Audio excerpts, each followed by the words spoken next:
चलिए, चालू होगी रिकॉर्डिंग। चलिए, तो रिसर्च की हमारी फर्स्ट क्लास है, आइए इसको समझने की कोशिश करते हैं। ठीक है, रिसर्च का हिंदी होता है अनुसंधान। ठीक है, और इंग्लिश में उसको बोला जाता है रिसर्च। रिसर्च जो शब्द है अपने आप में ही दो शब्दों से मिलकर बना है, आप यहाँ देख रहे होंगे। ये दो शब्द हैं,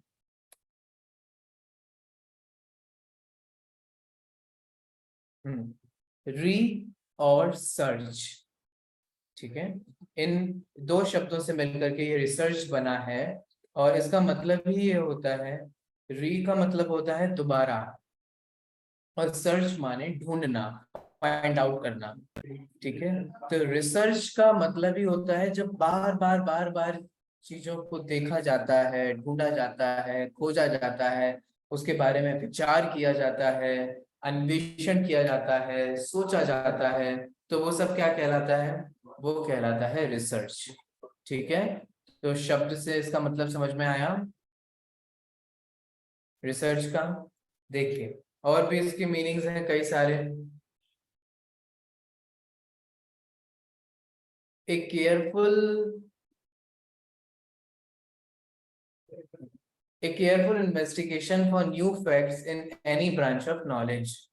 ठीक है, माने ज्ञान के किसी भी क्षेत्र में जब हम शोध खोज करते हैं, उसके बारे में गहराई में जाते हैं, नए नए तथ्य निकालते हैं, न्यू फैक्ट्स निकाले जाते हैं। आप देख रहे होंगे इसमें शब्द जुड़ा हुआ है। ठीक है,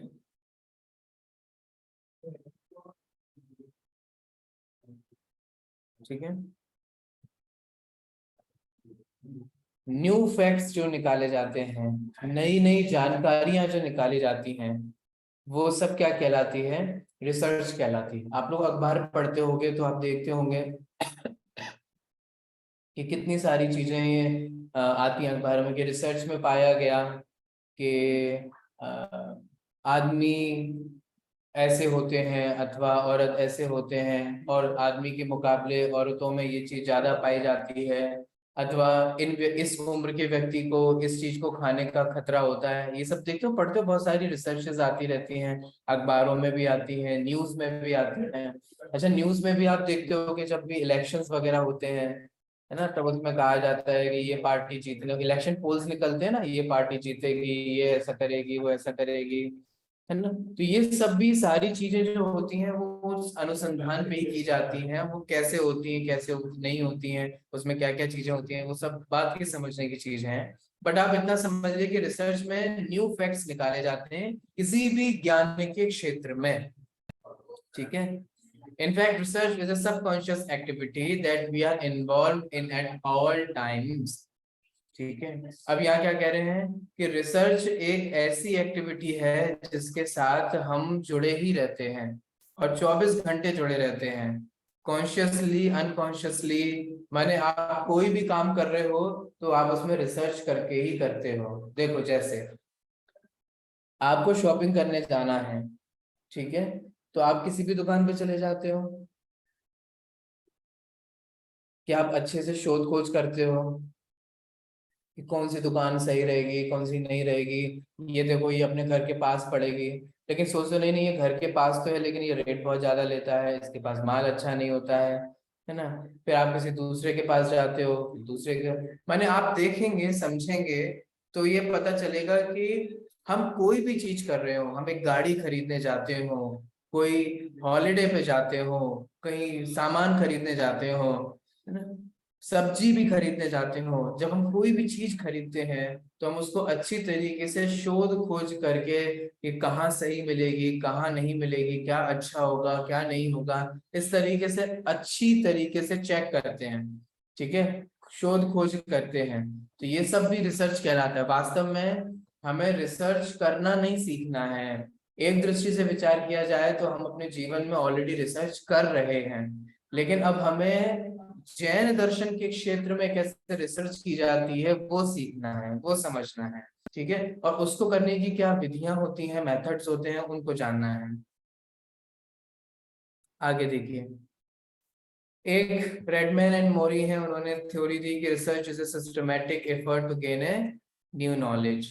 किसी भी क्षेत्र में आपको जब नई जानकारी चाहिए होती है तो उस क्षेत्र में रिसर्च के माध्यम से ही होता है। ठीक है, तो इस तरीके से ये सब रिसर्च की कुछ परिभाषाएं हैं। समझ में आई आप लोगों को? आगे बढ़े।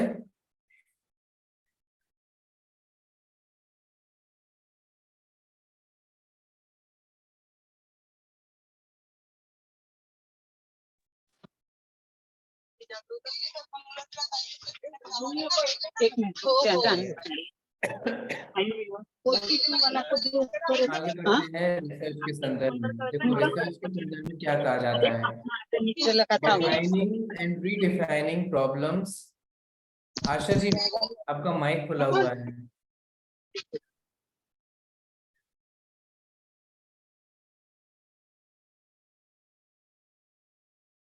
देखो, defining and redefining problems, formulating hypothesis, objectives, collecting, organizing and evaluating data, making deductions and reaching conclusions।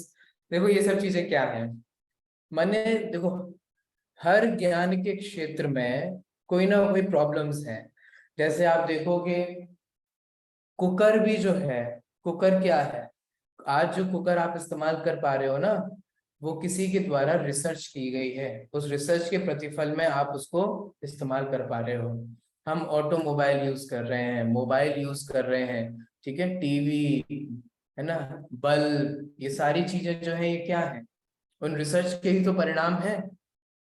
ठीक है, तो ये कुछ ऐसी रिसर्चेस हैं जो हमारे डे टू डे लाइफ में उपयोग में आती हैं। लेकिन यहाँ हम जैन दर्शन की बात करें तो जैन दर्शन के फील्ड में जो ऐसी रिसर्चेस होती हैं, वो ज्यादातर जो रिसर्चेस होती हैं वो जैन सिद्धांतों का क्या प्रभाव पड़ता है, कैसे होता है, नहीं होता है, जीवन में क्या प्रभाव होता है, एक समाज को क्या प्रभाव होगा, इस तरीके से वो देखी जाती हैं।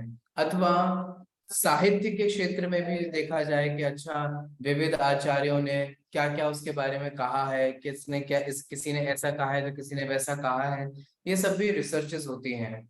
तो इस तरीके से जब किसी प्रॉब्लम को, किसी समस्या को परिभाषित किया जाता है, अथवा बारंबार कोई नई नई समस्याएं ली जाती हैं, फिर उसको परिभाषित करना, फिर उस समस्या का क्या समाधान हो सकता है, उसको हाइपोथेसिस कहते हैं, वो निर्धारित करना। ठीक है, और फिर उस रिसर्च के क्या क्या ऑब्जेक्टिव्स हैं, क्या क्या उद्देश्य हैं, ये सब चीजें करना, ये सब रिसर्च कहलाती है। फिर उसके बाद जब हम अपने ऑब्जेक्टिव्स डिसाइड कर लेते हैं, तब कलेक्टिंग, ऑर्गेनाइजिंग, एवेल्यूएटिंग डाटा, तब हम जानकारी, डाटा माने जानकारी, हम जानकारी इकट्ठी करते हैं, है ना।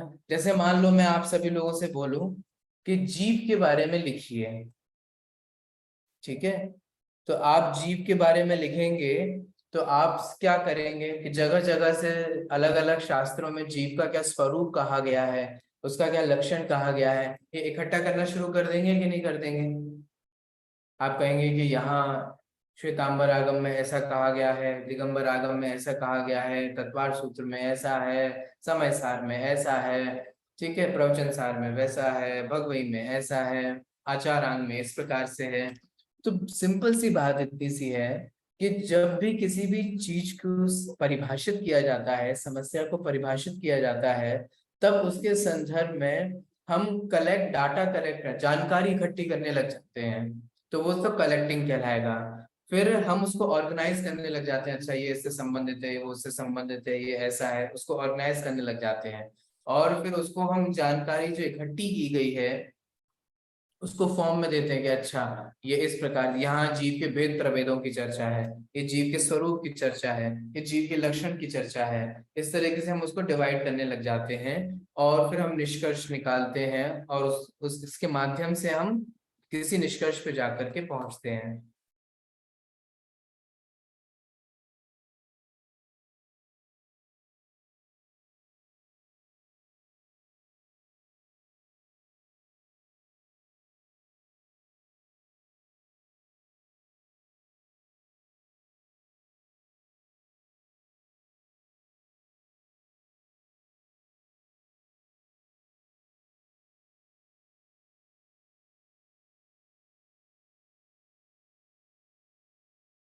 चलिए, testing the conclusion to determine whether they fit the formulating hypothesis objectives.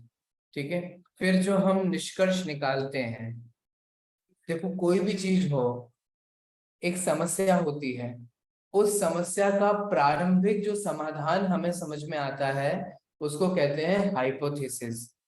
समझ में आ रहा है आप सभी लोगों को हाइपोथेसिस किसे कहते हैं? ठीक है, ये शब्दों का ध्यान रखना। हाइपोथेसिस का हिंदी होता है शायद परिकल्पना। ठीक है, हम पहले कोई भी एक, देखो किसी भी चीज के बारे में, जैसे कोई पीएचडी भी करता है, कोई शोध खोज करता है, तो वो टॉपिक डिसाइड कर लेता है। अब शोध तो वो 5 साल करेगा, अब 5 साल बाद उसका निर्णय आएगा कि क्या हुआ नहीं हुआ। लेकिन जब आप शोध करते हो, उसके बारे में पढ़ते हो, तो आपके एक कुछ ऑप्शंस, कुछ धारणाएं बन जाती हैं कि इस प्रकार से ऐसा होगा तो ऐसा होगा, ऐसा नहीं होगा तो ये होगा। आप एक समाधान देने की कोशिश करते हो, तो प्रारंभिक समाधान जो होता है, जब हमें जो समाधान समझ में आ रहा होता है, उसको हाइपोथेसिस किया जाता है, उसको हाइपोथेसिस कहते हैं।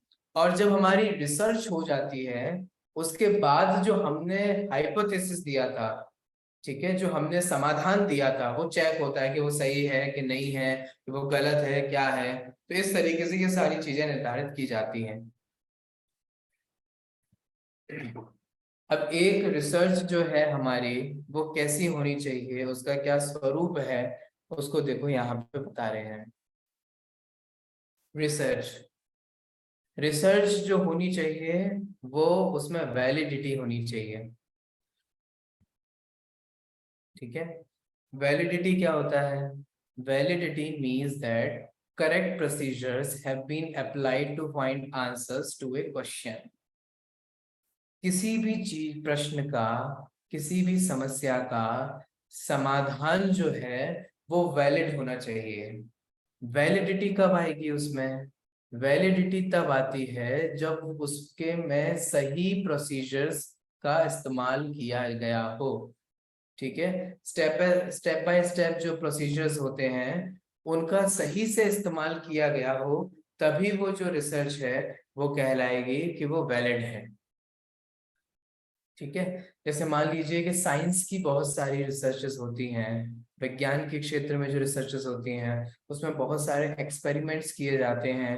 अब आपको कोई निष्कर्ष निकालना है या कोई भी चीज फाइंड आउट करनी है, तो फाइंड आउट करने से पहले ये देखना होगा कि उसमें सही प्रोसीजर का इस्तेमाल किया है कि नहीं, प्रक्रिया सही है कि नहीं है, कि आपने बीच में कोई प्रक्रिया का गड़बड़ कर दिया, अथवा आप ढूंढने जा रहे हो जीव का स्वरूप और आप अजीब का खोजने लग गए, या किसी दूसरी परंपराओं का खोजने लग गए। आपका था कि जैन दर्शन में जीव का क्या स्वरूप है, तो आप किसी दूसरे में खोजने लग गए। ठीक है, तो इस तरीके से वो प्रोसीजर्स जो हैं वो सही रूप से इस्तेमाल किए जाने चाहिए। ठीक है, उससे हमारी रिसर्च में क्या आती है? वैलिडिटी आती है। तो हमारी रिसर्च जो है वो वैलिड होनी चाहिए। दूसरा उसमें क्या कहा जा रहा है? रिलायबिलिटी।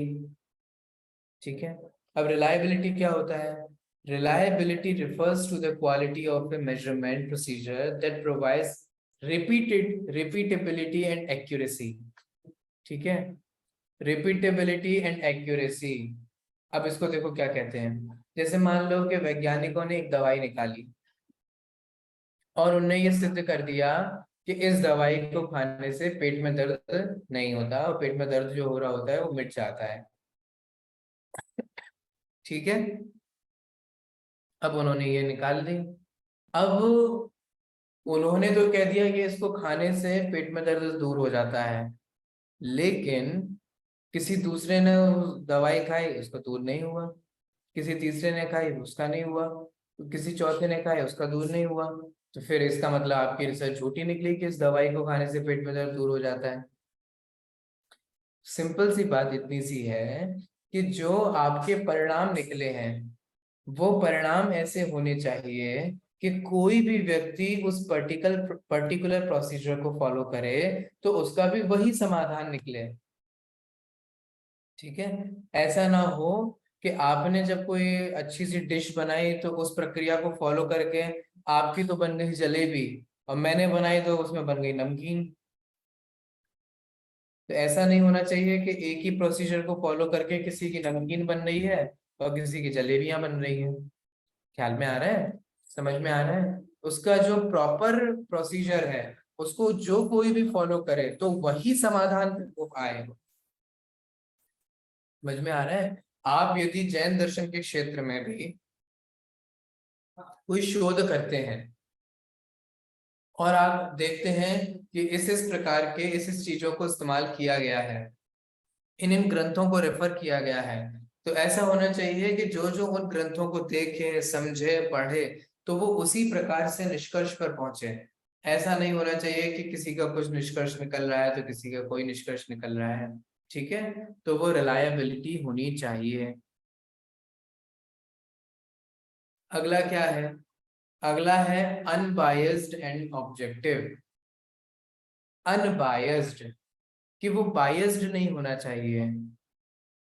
ठीक है, बायस्ड समझते हैं? बायस्ड का मतलब होता है पक्षपात। ये अक्सर बहुत होता है कि हमें किसी एक चीज के बारे में पक्ष है, तो हम उसी प्रकार से शोध खोज करेंगे जो हमारे पक्ष का पोषण करेगा, जो हमारी मान्यता का पोषण करेगा। ठीक है, जो हमारे बिलीव्स का पोषण करेगा। मान लो कि मैं ये शोध खोज करने की कोशिश कर रहा हूँ कि मेडिटेशन का क्या फर्क होता है, ध्यान का क्या फर्क होता है, और मेरा ये विश्वास है कि ध्यान से सारे रोग ठीक हो जाते हैं। और जब मैंने ऐसी स्टडीज की, मैंने रिसर्च की, मैंने शोध खोज किया, तो उसमें कोई बीमारियां ठीक होती हुई नहीं दिखाई दी।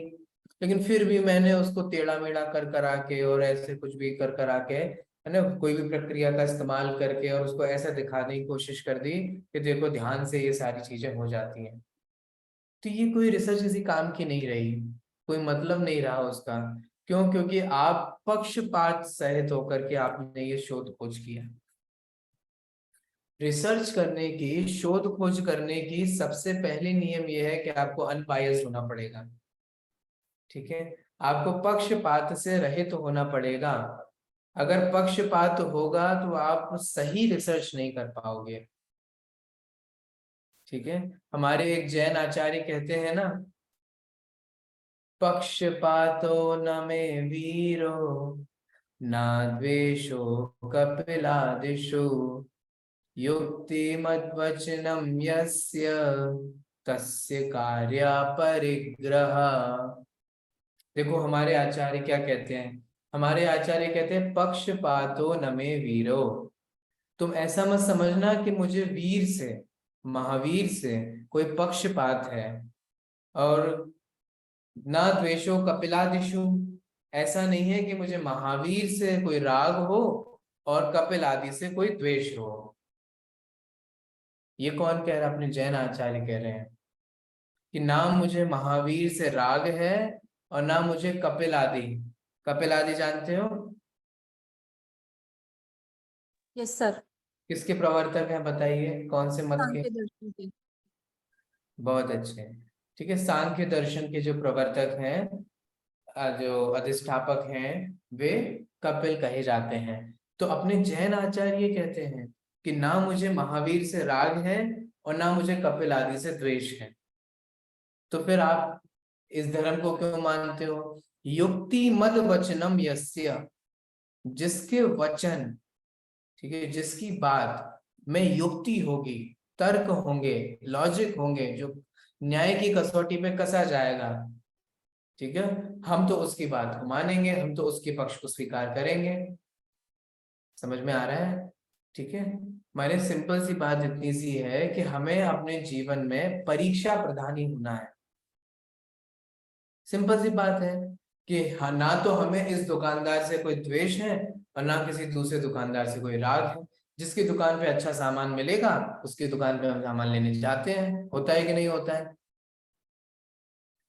ऐसा थोड़ी ना होता है कि रिश्तेदारी हो और वो बुरा बुरा सामान देता हो तो भी हम हर बार लेके आ जाते हो। एक बार ले लोगे, दो बार ले लोगे, लेकिन तीसरी बार सोचोगे ना कि यार उसकी दुकान का सामान अच्छा नहीं है, हम क्यों लेने जाए। अपने रिसर्च करने का मतलब है जीवन में से पक्षपात को निकाल देना। जब आप किसी चीज की खोज कर रहे हो तो फिर आप ये नहीं कह सकते कि नहीं नहीं मैं तो ऐसे ही निष्कर्ष निकालूंगा। हो सकता है कि जब आप शोध खोज कर रहे हो, ढूंढ रहे हो, तो आप जो पहले मानते थे और बाद में कुछ और मानो, क्योंकि पहले तो आपको नहीं पता था कि इस प्रकार का संदर्भ भी है, इस प्रकार का रेफरेंस भी है, ऐसे ऐसा भी हो सकता है। समझ में आ रहा है? तो सबसे पहली बात अनबायस्ड होने की है, वैलिड होना चाहिए, माने सही प्रक्रिया का इस्तेमाल करना चाहिए। ठीक है। और ऐसी प्रक्रिया होनी चाहिए कि जिसको कोई भी इस्तेमाल करे तो उसका वही रिजल्ट निकले। तीसरी बात यहाँ ये कही कि उसमें पक्षपात नहीं होना चाहिए। पहले से ही धारणा बना के नहीं बैठ जानी चाहिए कि ठीक है मैं तो इसी प्रकार की रिसर्च करूंगा और उसका यही ऐसा ही। हाँ, ऐसा आ सकता है, उस जो हमने सोचा है उसको हम चेक करेंगे। कैसे चेक करेंगे? कि बिल्कुल पक्षपात से रहित होकर के। अगर ऐसा हो, मान लो कि हमने जो प्रारंभ में सोचा था और खोज करते करते अंत में हमें कुछ और मिला, समझ में आ रहा है, तो फिर हमें ये कहना पड़ेगा कि नहीं नहीं, मैंने जो मान रखा था, प्रारंभ में सोच रखा था, उसके विपरीत ऐसा है। जैसे मान लो कोई भी आप समझ लो, जैसे फॉर एग्जाम्पल, उदाहरण के लिए अभी जो हम जैन दर्शन की करते हैं ना, वो एग्जाम्पल बताता हूँ। जैसे मान लो कि मैं ये खोज कर रहा हूँ कि अनेकांत शब्द का इस्तेमाल सबसे पहले कब किया गया। ये खोज का विषय है। ठीक है। हमें नहीं पता किसने सबसे पहले इस्तेमाल किया। मैं ऐसा सोचता हूँ कि फॉर कोई भी मान लो, मुझे जैसे मान लो कि मैंने ये धारणा में बिठा लिया कि ये दिगंबर आचार्य ने सबसे पहले इस्तेमाल किया, या मान लीजिए कि दूसरी शताब्दी में इसका सबसे पहले इस्तेमाल किया गया। ठीक है, ये मैं धारणा बना करके बैठ गया। अब मैं ढूंढना कोशिश की, मैंने शुरुआत की, मैंने दिगंबर आगम भी देखे, मैंने श्वेतांबर आगम भी देखे, और वो कौन सी शताब्दी में है सबका समय बिठाया। अब मेरी जो धारणा थी वो तो थी कि दूसरी शताब्दी में है, लेकिन जब मैंने शोध खोज किया तो देखा कि उस शब्द का इस्तेमाल सबसे पहले चौथी, पांचवी या किसी छठवीं शताब्दी में किया जा रहा है। तो अब मैं क्या करूं? तो अब मैं सोचता नहीं नहीं, वो भले ही बाद में मिल रहा हो, लेकिन वो पहले ऐसा है, बात इस तरीके से मिलता है, और मैं अपनी ही बात को सिद्ध करने की कोशिश करने में लग जाऊं। तो ये गलत है। आप बायस्ड हो रहे हो। ठीक है, आप पक्षपात सहित हो रहे हो। जहां जैसा है, जो प्राप्त है, अगर नहीं मिलता तो बोल दो नहीं मिलता है। ख्याल में आ रहा है? और अगर मिलता है तो लिखो मिलता है। जब मिलता है, जैसा मिलता है, उस हिसाब से लिखो। अगर नहीं पता कि वो कब का मिलता है तो ये लिखो कि यद्यपि अनेकांश शब्द तो मिलता है, लेकिन वो कब मिलता है ये नहीं पता, वो किस शताब्दी के हैं ये नहीं मिलता। माने जैसा है वैसा लिखना चाहिए, जैसा हो वैसा होना चाहिए। है ना? उसमें हमें अपने कुछ पर्सनल उसमें टच दे करके, मिलावट करके नहीं करना चाहिए। ठीक है, तो उसी को बोलते हैं अनबायस्ड इनका होना। खत्म होने के बाद ही तो मैं करूँ। अच्छा तो हेमा जी कुछ कह रहे हो आप? वापस check करना है। तो ये क्या कहते हो, डिपार्टमेंट में बदल होगा है।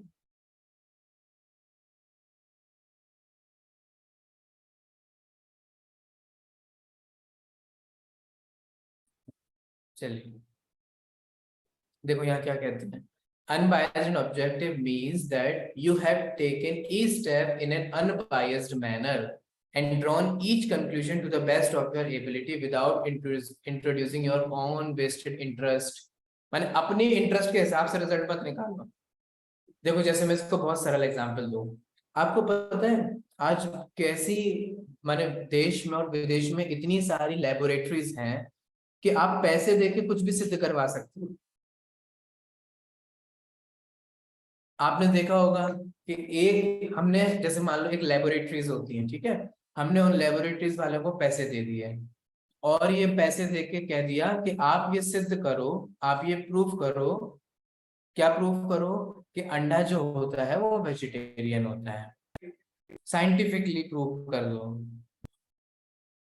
ठीक है, हमने उनको इस तरीके से पैसे दिए, ये करे, और उन्होंने पैसे लेकर के और ये प्रूव करके दिखा दिया, जैसे तैसे ट्विस्ट एंड टर्न करके, और वो सब थ्योरी व्योरी लगा लू करके कुछ भी करके, और उन्होंने कह दिया कि देखो भैया, अंडा जो होता है वो वेजिटेरियन है। अब उसका प्रचार शुरू हो गया कि देखो साइंस ये मानती है कि वो वेजिटेरियन है, साइंटिफिक जो टीम है वो कहती है कि वो वेजिटेरियन, साइंटिस्ट ये मानते हैं कि वो वेजिटेरियन है। आपको पता है आज के जमाने में हम कुछ भी सिद्ध कर सकते हैं, कैसे भी प्रूव कर सकते हैं। और आप देखो ये सब थ्योरीज चलती रहती हैं। क्यों चलती रहती हैं? क्योंकि वो unbiased होते हैं। आप किसी से भी पैसे देके कुछ भी प्रूव करवा सकते हो। ऐसा जमाना आ गया, तो जरूरी है हमारे खुद का इंटरेस्ट क्या है, मेरी रुचि किसमें है, वो साइड में रखो। ठीक है।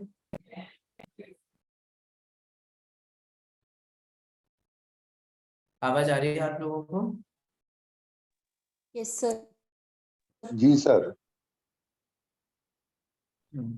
जैसे आप कुछ भी शोध खोज कर रहे हो, देखो आप सभी लोग जैन हैं, ठीक है, लेकिन आप में से कई लोग ऐसे होंगे जो श्वेतांबर जैन होंगे, ठीक है, कई आप में से ऐसे होंगे जो दिगंबर जैन होंगे। अब होता क्या है कि हम उस अपने पर्सनल बिलीफ को अपने रिसर्च में भी लाने की कोशिश करते हैं। अगर हम श्वेतांबर हैं तो अगर हमें दिगंबर का कोई अच्छा रेफरेंस भी मिलता है तो हम इग्नोर कर देते हैं, उससे प्रारंभिक रेफरेंस भी मिलता है तो उसको इग्नोर कर देते हैं। मान लो कि कुछ ऐसा मिलता है जो हमारे इंटरेस्ट से विपरीत हो, उसको इग्नोर कर देते हैं। ठीक है। ऐसे ही अगर हम दिगंबर हैं और हमें कुछ अच्छी जानकारी मिलती है श्वेतांबर ग्रंथ की तो हम वैसे इग्नोर कर देते हैं। तो इस तरीके से ऐसा नहीं होना चाहिए, ठीक है। ये बायसनेस नहीं होनी चाहिए लाइफ में, अनबायस्ड रहना चाहिए। जैसा जो वस्तु का स्वरूप है, जैसा जो हमें प्राप्त होता है, जो मिलता है, उस तरीके से वैसा बता देना चाहिए। ठीक है।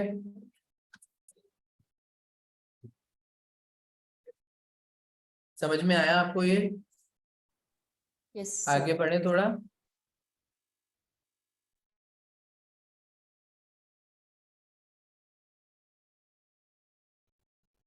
चलिए अब हम थोड़ा समझने की कोशिश करते हैं कि एक रिसर्च जो है वो और कैसी होनी चाहिए, उसके क्या क्या कैरेक्टरिस्टिक्स होने चाहिए। ठीक है।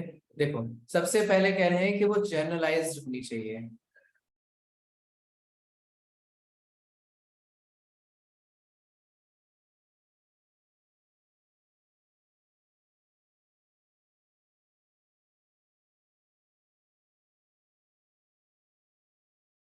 देखो जर्नलाइज्ड होना चाहिए कि वो ज्यादा से ज्यादा लोगों को लाभ पहुंचाने वाली होनी चाहिए। ठीक है। जैसे आप देखेंगे जो इन्वेंशंस हुए साइंस में, जो और भी विज्ञान के क्षेत्र में, हर देखो हर एक स्ट्रीम्स के अपने अपने इन्वेंशंस होते हैं, शोध खोज होती है। जैसे साइंस के क्षेत्र में जो बिजली का आविष्कार हुआ, उस बिजली के आविष्कार से कितने लोग लाभान्वित होते हैं। ऐसे ही उस साइंस के क्षेत्र में ही कंप्यूटर का डिस्कवरी हुई, कंप्यूटर की खोज की गई, उससे कितने लोग लाभ होते हैं। बल्ब बनाया गया, उस बल्ब से कितने लोग लाभ होते हैं। आपको समझ में आ रहा है कि एक किसी एक व्यक्ति के इन्वेंशन से कितने ही सारे करोड़ों लोगों का लाभ होता है। तो कोशिश हमारे को ऐसी करनी चाहिए कि हमारी रिसर्च जो है, शोध खोज है, वो ज्यादा से ज्यादा लोगों को लाभ पहुंचाए, उसमें ज्यादा से ज्यादा जीवों का भला हो। ठीक है। हम कहते भी हैं कि भगवान महावीर का जो जीवन दर्शन है अथवा भगवान महावीर के जो सिद्धांत हैं वो किसको सुखी कर सकते हैं? बताइए किस किस को सुखी कर सकते हैं?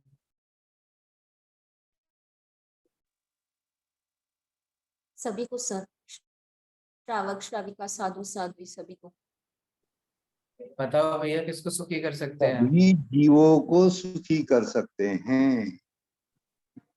दया हम करेंगे किसी जीव पर तो वो जीव भी सुखी होगा और दया करने वाले भी सुखी होंगे। उनको बुद्धि नहीं है, उनको मन नहीं है, तो क्या वो सुखी नहीं होंगे? अगर हम उन पे दया करेंगे तो उनके सिद्धांत सभी जीवों को सुखी करेंगे। सभी जीवों को सुखी करेंगे ना, ठीक है। और कौन कौन क्या क्या कह रहा है, बताओ भैया। और बाकी सब लोग भी बोलो, भगवान महावीर के सिद्धांत किसको सुखी करेंगे? सभी 6 काय जीवों की रक्षा करने से। हम्म।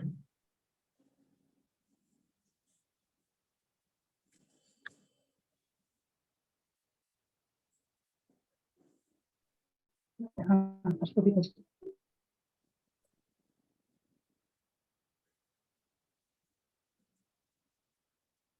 बोलिए बोलिए।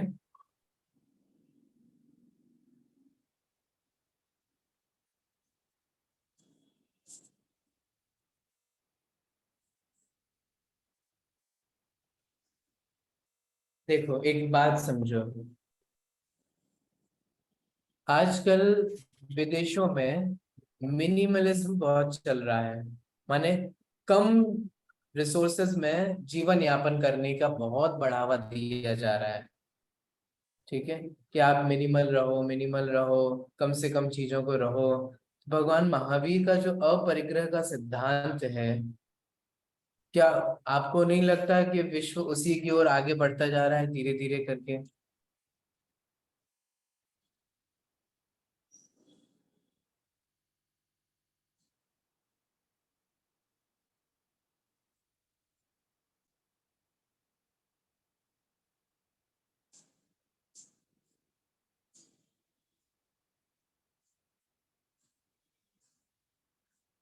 आवाज आ रही है आप लोगों को?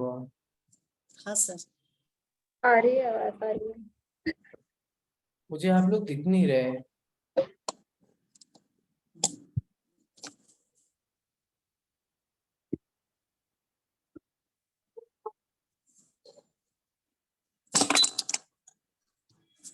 नेटवर्क इशू होता कुछ।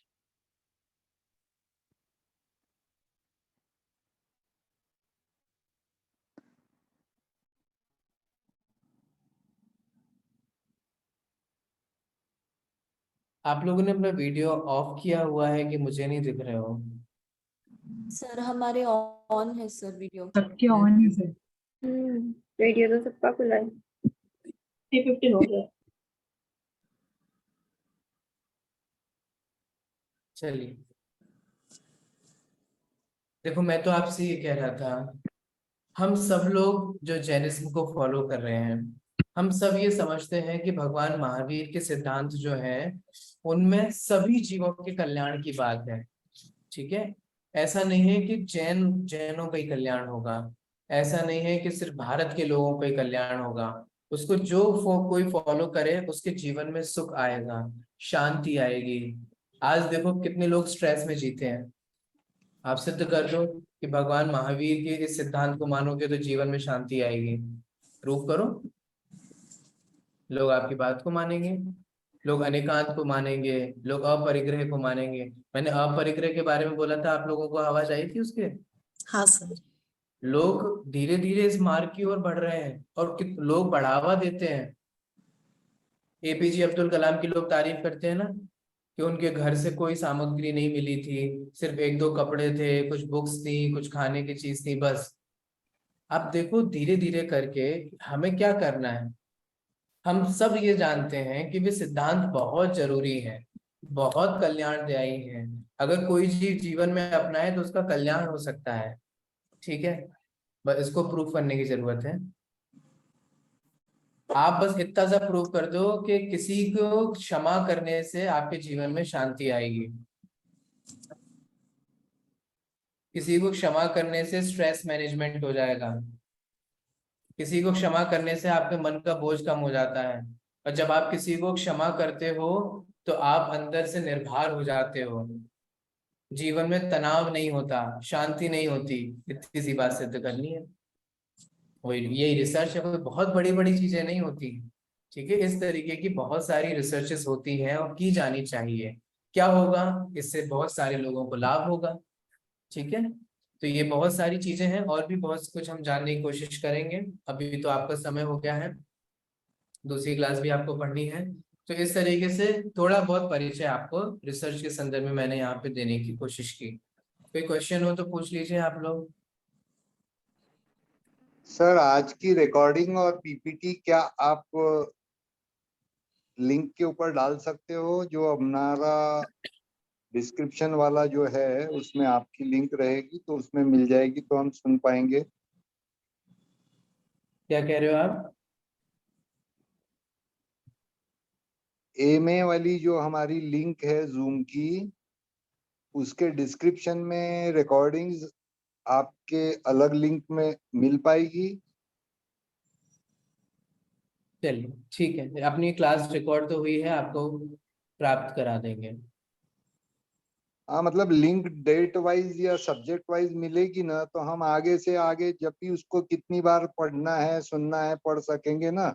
तो वो मोबाइल जहाँ भी रहता है पास में, तो हम जब समय मिले उसको खोल देते हैं तो बहुत आनंद आता है उससे, और कॉन्सेप्ट क्लियर और मजबूत हो जाते हैं। ठीक पढ़ाई का ठीक। ये मुझे बहुत सुंदर तरीका लगा जो ऋषभ सर ने हमको दिया था।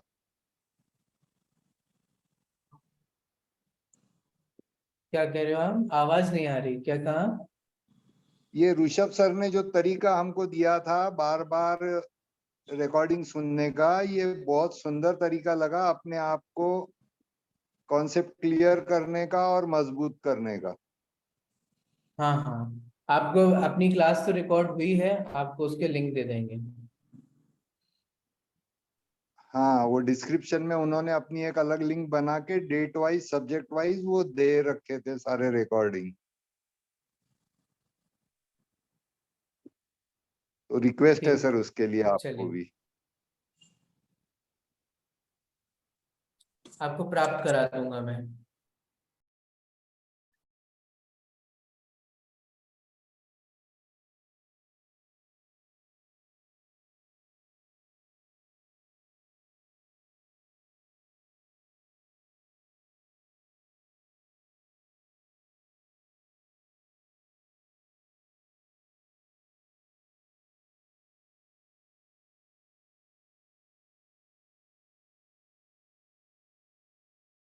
जय जिनेन्द्र सर,